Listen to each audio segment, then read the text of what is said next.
สำนักงานพัฒนาฝีมือแรงงานบึงกาฬค่ะเชิญชวนคุณผู้ชมผู้ที่สนใจต้องการเพิ่มและก็พัฒนาทักษะ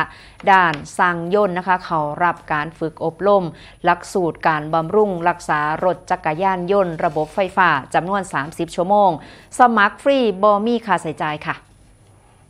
โดยผู้ที่สนใจต้องการเข้ารับการฝึกอบรมหลักสูตรการบำรุงรักษารถจักรยานยนต์ระบบไฟฟ้าจำนวน30ชั่วโมงต้องมีคุณสมบัติดังนี้นั่นก็คืออายุ18ปีขึ้นไป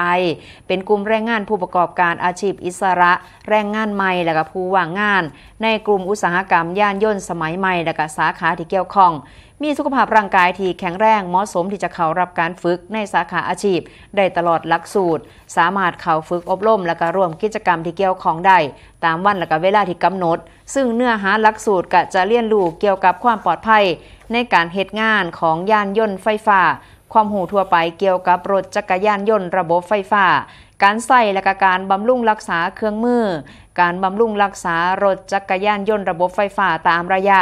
การวัดและก็การประเมินผลโดยสามารถสมัครได้ตั้งแต่มื้อนี้ไปจนกว่าจะเต็มรับจำนวนจำกัดค่ะเพียงแค่20คนเท่านั้นสำหรับวันและก็เวลารวมทั้งสถานที่ในการฝึกอบรมจะมีการแจ้งในภายหลังมีระยะเวลาในการฝึกจำนวน30ชั่วโมงหรือว่าฝึกเป็นเวลา5 มื้อ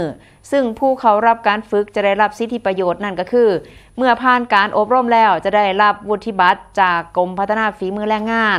สามารถสมัครฝึกอบรมได้ที่สำนักงานพัฒนาฝีมือแรงงานบึงกาฬอำเภอเมืองจังหวัดบึงกาฬและการช่องทางออนไลน์ผ่านการสแกน QR Code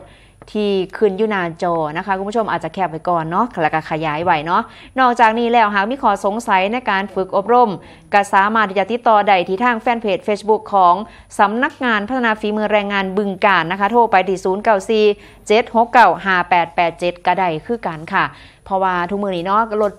มอเตอร์ไซค์ไฟฟ้านี่หลายอีหลีค่ะถ้าหากว่ามีวิศวกรหรือว่ามีสร้างในด่านนี้หลายๆเนี่ยก็จะเฮ็ดให้เรื่องของการขับเคลื่อนเรื่องของเศรษฐกิจและก็เรื่องของการเฮ็ดงานเนี่ยก็จะหนุนเสริมกันไปนั่นเองค่ะ